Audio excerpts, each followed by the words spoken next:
में बात होगी वोटिंग लिस्ट और वोटर कार्ड को लेकर चुनाव आयोग की बड़ी बैठक की। परिसीमन मामले में एकजुट हुए विपक्ष की।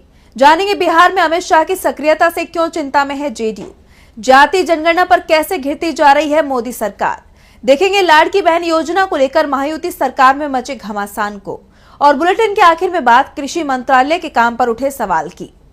लेकिन दिन भर की तमाम बड़ी खबरों से पहले एक नजर आज की सुर्खियों पर। प्रधान अशोक गुप्ता पंचायत भीरा जनपद खीरी से समस्त ग्राम वासियों, क्षेत्रवासियों, देशवासियों को होली, रमजान, ईद की ढेर सारी शुभकामनाएं देते हुए अशोक गुप्ता प्रधान ने कहा, होली, रमजान, ईद का त्योहार हमारे जीवन में प्रेरणा और खुशी लेकर आता है। इसी के साथ समस्त जिला पंचायत सदस्यों, नागरिकों, अधिकारियों, कर्मचारियों एवं क्षेत्र की जनता को उत्तर प्रदेश, भारत के कोने कोने में निवास करने वाले प्रत्येक भाइयों बहनों को तहे दिल से होली, रमजान, ईद के ढेरों शुभकामनाएं, बधाई देते हुए कहा, भाईचारे की दुनिया, अपनों का प्यार, गालों पर गुलाल और पानी की बौछार, सुख, समृद्धि और सफलता का हाथ, मुबारक हो आपको प्यार मिलन का त्योहार। किसी को रंगना हो तो मन के अच्छे विचारों से उसे रंग दो और उसके अच्छे विचारों से स्वयं को रंग लो,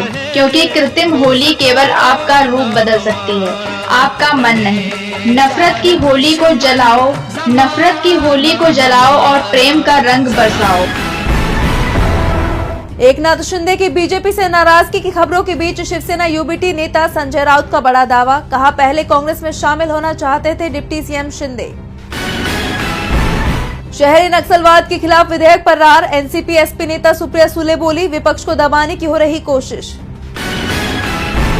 छत्तीसगढ़ शराब घोटाले मामले में पूर्व सीएम भूपेश बघेल के बेटे को ईडी का समन। भूपेश बघेल बोले, लोगों को बदनाम करने के लिए ईडी का इस्तेमाल करती है बीजेपी। पुलिस अधिकारी पर हुए हमले को लेकर आरजेडी ने नीतीश सरकार पर बोला हमला। कहा, बिहार में भय का माहौल, कोई भी सुरक्षित नहीं, बिहार में है जंगल राज। ये तो थी सुर्खियां। अब बात आज की सबसे बड़ी खबर की।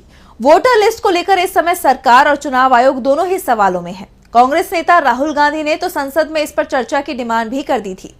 इंडिया गठबंधन की तरफ से लगातार दावा किया जा रहा है कि जिस राज्य में चुनाव होते हैं वहां चुनावों से पहले वोटिंग लिस्ट में बड़ी धांधली की जा रही है और ये सब कुछ चुनाव आयोग और बीजेपी की मिली भगत से हो रहा है। इन आरोपों के बीच अब चुनाव आयोग ने बड़ी बैठक बुला ली है, जिसमें वोटर लिस्ट के साथ ही वोटर आईडी कार्ड पर बड़ा फैसला होने वाला है। तो क्या है पूरा मामला, देखिए इस रिपोर्ट में। वोटिंग लिस्ट में कथित धांधली की शिकायतों के बीच चुनाव आयोग ने 18 मार्च को बैठक बुलाई है। इस बैठक में मुख्य चुनाव आयुक्त ज्ञानेश कुमार, चुनाव आयुक्त सुखबीर सिंह संधू और चुनाव आयुक्त विवेक जोशी के अलावा केंद्रीय गृह सचिव गोविंद मोहन, विधायी विभाग के सचिव राजीव मणि और यूआईडीएआई के सीईओ भुवनेश कुमार मौजूद रहेंगे। ये बैठक ऐसे समय में हो रही है जब तृणमूल कांग्रेस ने पश्चिम बंगाल समेत दूसरे कुछ राज्यों में एक ही ईपीआईसी नंबर वाले मतदाताओं का मुद्दा उठाया है। टीएमसी की शिकायत पर चुनाव आयोग ने अपनी गलती को स्वीकार भी किया और माना कि कुछ राज्यों में गलत ईपीआईसी नंबर जारी किए गए हैं। इसकी जांच की जा रही है। गलत ईपीआईसी नंबर को वो 3 महीने में सही कर लेंगे और ऐसे लोगों को नए ईपीआईसी नंबर जारी किए जाएंगे। अब कहा जा रहा है कि इस बैठक में वोटर आईडी कार्ड को आधार कार्ड से जोड़ने की तैयारी है। पहले आधार कार्ड से पैन कार्ड को जोड़ा गया था और अब वोटर आईडी कार्ड को जोड़ा जा सकता है। 2021 में जन प्रतिनिधित्व अधिनियम 1951 में संशोधन के बाद चुनाव आयोग ने मतदाताओं से स्वेच्छा से आधार नंबर मांगना शुरू किया था, लेकिन अभी तक चुनाव आयोग ने आधार और मतदाता पहचान पत्र की डेटाबेस को लिंक नहीं किया है, लेकिन अब इसे लिंक किया जा सकता है। आधार और वोटर कार्ड को जोड़ने के मामले में भी सवाल उठाए जा रहे हैं। उनका मानना है कि इससे लोगों की निजी जानकारी लीक हो सकती है। इस बीच वोटिंग लिस्ट में धांधली के मामले को लेकर अभी तक विपक्ष के सवालों का जवाब चुनाव आयोग ने नहीं दिया है। खासतौर पर महाराष्ट्र और हरियाणा चुनाव की धांधली पर उसने कोई जवाब नहीं दिया। वोटिंग लिस्ट में सुधार सबसे बड़ी जरूरत है, नहीं तो जनमत के साथ खेल होता रहेगा। वैसे इस समय खेल परिसीमन के नाम पर भी चल रहा है। 2026 के बाद देश में लोकसभा और विधानसभा सीटों का फिर से निर्धारण किया जाएगा, लेकिन परिसीमन की इस प्रक्रिया ने दक्षिण के राज्यों की नींद उड़ा दी है। वैसे इस मुहिम में अब देश के दूसरे हिस्सों में भी चिंता दिखाई देने लगी है। तमिलनाडु से इसका विरोध शुरू हुआ और अब केरल और पंजाब भी इसमें शामिल हो गए हैं। तो क्यों परिसीमन को लेकर डरे हुए हैं राज्य? देखिए ये रिपोर्ट। परिसीमन के मुद्दे पर केंद्र सरकार के खिलाफ एक के बाद एक देश के कई राज्यों में आक्रोश देखा जा रहा है। तमिलनाडु के मुख्यमंत्री एम.के. स्टालिन ने दक्षिण के राज्यों से एकजुट होकर इसके खिलाफ विरोध दर्ज कराने की अपील की है और अब उनके समर्थन में उत्तर के राज्य भी उतर आए हैं। पंजाब सरकार ने भी परिसीमन का विरोध किया है। मुख्यमंत्री भगवंत मान ने इस सिलसिले में स्टालिन से फोन पर बात की। इस बात की जानकारी देते हुए उन्होंने पत्रकारों से कहा कि एक तरफ देश में परिवार को छोटा रखने की नीति लागू की जा रही है, लेकिन दूसरी तरफ उन्हीं राज्यों में संसदीय और विधानसभा हलकों को बढ़ाया जा रहा है जहां पर इस नीति का पालन नहीं किया जा रहा। रणनीति के तहत उन राज्यों की सीटें घटाई जा रही हैं जहां बीजेपी और उसके सहयोगी कमजोर हैं, जबकि उन राज्यों की सीटें बढ़ाई जा रही हैं जहां बीजेपी का विभाजनकारी एजेंडा फल फूल रहा है। मान के अलावा केरल के सीएम पिनराई विजयन ने भी परिसीमन को लेकर मोदी सरकार पर निशाना साधा है। इसे लेकर तमिलनाडु के सीएम एम.के. स्टालिन ने 22 मार्च को चेन्नई में सियासी दलों की बैठक बुलाई है। इस बैठक में तेलंगाना के सीएम रेवंत रेड्डी, कर्नाटक के डिप्टी सीएम डी.के. शिव कुमार के अलावा तेलंगाना की मुख्य विपक्षी पार्टी बीआरएस, ओडिशा की विपक्षी पार्टी बीजेडी के अलावा आप वाम दल भी शामिल होंगे। आंध्र प्रदेश के मुख्य विपक्षी दल वाईएसआरसीपी ने भी बैठक में हिस्सा लेने का ऐलान कर दिया है। परिसीमन को लेकर आंध्र प्रदेश की सत्ताधारी पार्टी टीडीपी भी विपक्ष के सुर में बोल रही है, लेकिन अभी तक टीडीपी ने चेन्नई में होने वाली बैठक में शामिल होने की बात नहीं कही है। अगर टीडीपी भी इस बैठक में शामिल होती है तो एनडीए में बड़ी फूट पड़ जाएगी। साफ है अब ये लड़ाई और बढ़ने वाली है, यानी मोदी सरकार की मुश्किलें और बढ़ने वाली हैं। परिसीमन नीति से दक्षिण के राज्यों में नाराजगी है, तो इस नाराजगी का असर एनडीए के अंदर भी दिख रहा है। टीडीपी इस मामले में विपक्ष के साथ दिख रही है, तो जेडीयू की नाराजगी का दूसरा ही कारण है। बिहार में विधानसभा चुनाव है और जेडीयू को डर विपक्ष से कम बीजेपी से ज्यादा दिख रहा है। अब अमित शाह के बिहार में सक्रिय होने की खबरें आ रही हैं, जिसने जेडीयू की चिंता को और बढ़ा दिया है। तो क्यों शाह के बिहार प्लान से डरी हुई है जेडीयू? देखिए रिपोर्ट। बिहार में जैसे जैसे विधानसभा चुनाव नजदीक आ रहे हैं, वैसे ही जेडीयू और बीजेपी के बीच दूरियां बढ़ती नजर आ रही हैं।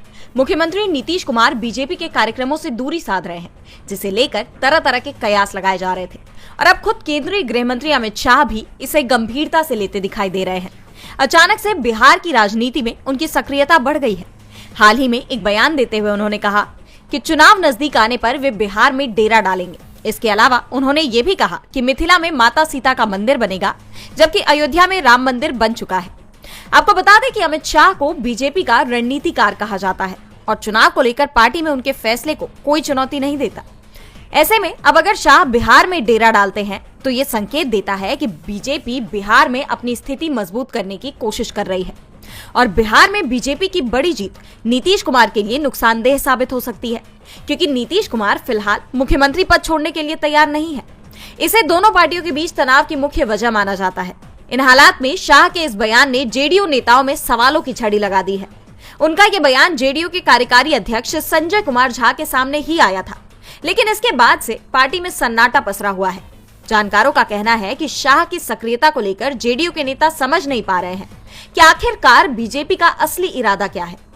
दरअसल जब शाह ने पहले एनडीए के सीएम पद के उम्मीदवार के बारे में बयान दिया था तो जेडीयू के अंदर नाराजगी दिखी थी, लेकिन इस बार हालात अलग है, क्योंकि शाह के बयान का कोई विरोध नहीं कर रहा। ऐसे में सवाल ये भी उठ रहे हैं कि क्या ये बिहार की राजनीति में किसी बड़े तूफान से पहले की शांति है। बहरहाल ये आने वाले वक्त में साफ हो जाएगा। जेडीयू को डर है कि शाह की रणनीति से सबसे ज्यादा नुकसान जेडीयू को हो सकता है। ऐसे में जेडीयू के अंदर चिंता दिखने लगी है, तो चिंता यूपी की पूर्व सीएम मायावती को भी है। उनकी पार्टी बीएसपी का आधार तेजी से सिकुड़ता जा रहा है और इसके पीछे कारण बताया जा रहा है बीएसपी की नीति। बीएसपी अभी तक विपक्षी गठबंधन से दूरी बनाए हुए थी, लेकिन अब बीएसपी चीफ के तेवर वैसे ही दिख रहे हैं जैसे इंडिया गठबंधन के हैं।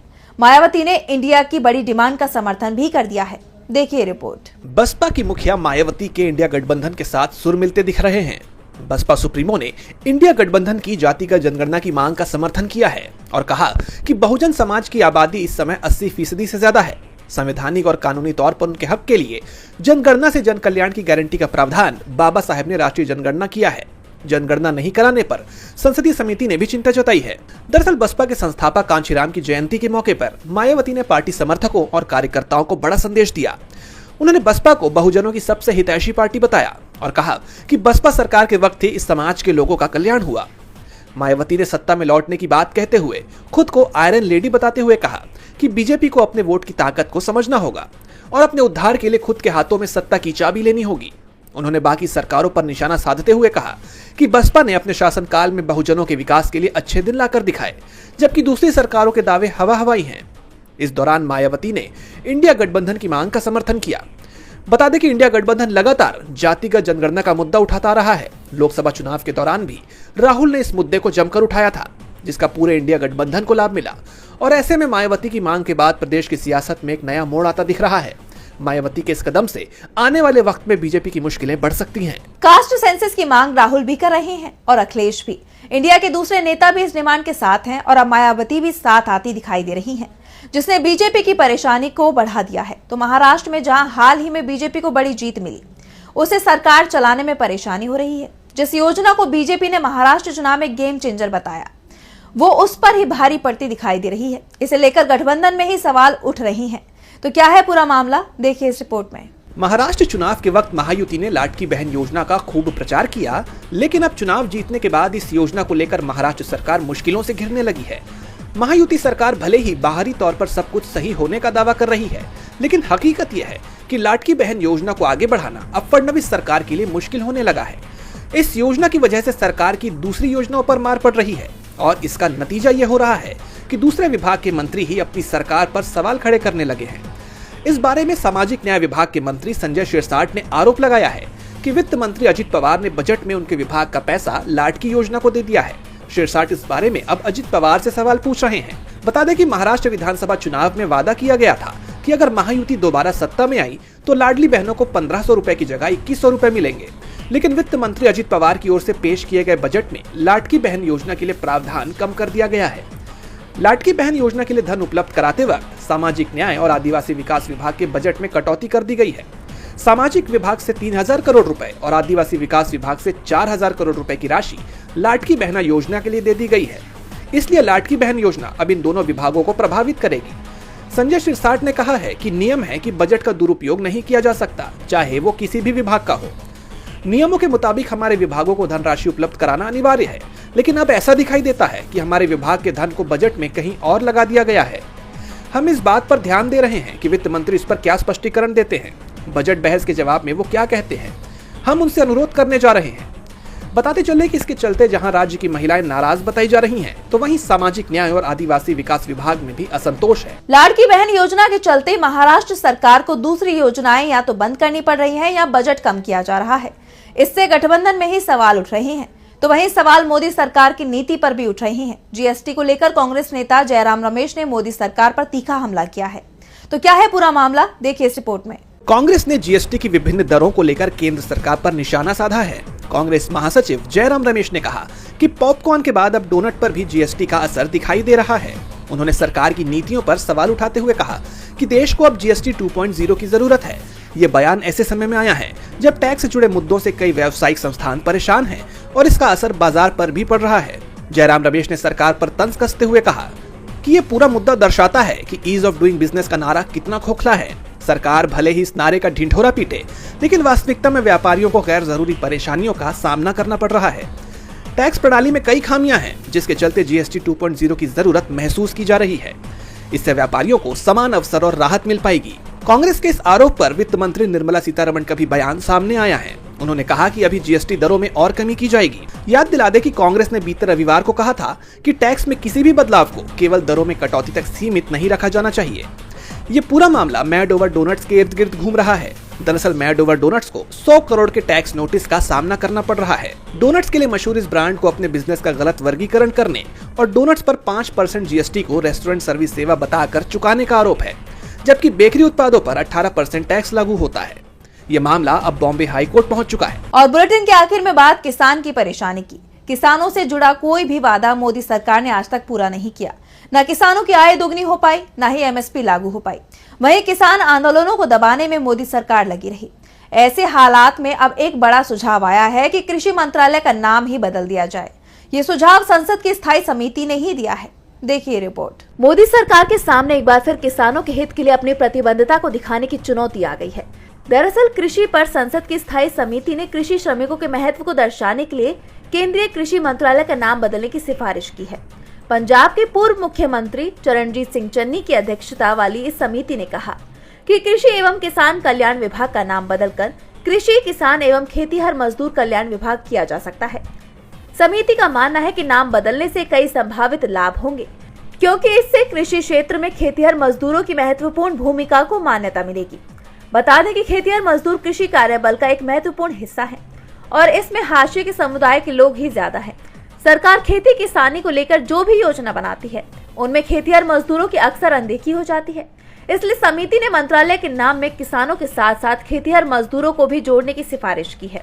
वहीं समिति ने वेतन असमानताओं को दूर करने और जीवन स्तर में सुधार लाने के लिए कृषि मजदूरों के लिए न्यूनतम जीवन मजदूरी को लेकर एक राष्ट्रीय आयोग की स्थापना की भी सिफारिश की है। समिति का यह भी मानना है कि 50% से अधिक लोग अपनी आजीविका के लिए कृषि पर निर्भर हैं। ऐसे में मंत्रालय का बजट भी बढ़ना चाहिए। इसके अलावा समिति ने पारंपरिक फसल पर घोषित MSP के अलावा सभी जैविक फसलों के लिए न्यूनतम समर्थन मूल्य यानी MSP की सिफारिश भी की है। देखना होगा कि सरकार कृषि मंत्रालय के लिए दी गई इन सिफारिशों पर कितना अमल करती है। आज सोशल मीडिया से लेकर आपके चलते फिरते जीवन में भी पत्रकारिता के बुरे दौर की चर्चा होती है, क्योंकि जिन लोगों पर सूचना देने की जिम्मेदारी है वो आपके लिए नहीं बल्कि कॉरपोरेट और सरकारों को फायदा पहुंचाने में लग गए हैं। विज्ञापन मॉडल को खारिज कर आप इस बीमारी को दूर कर सकते हैं और अपने नारे को बुलंद कीजिए। मेरे खर्च पर आजाद है।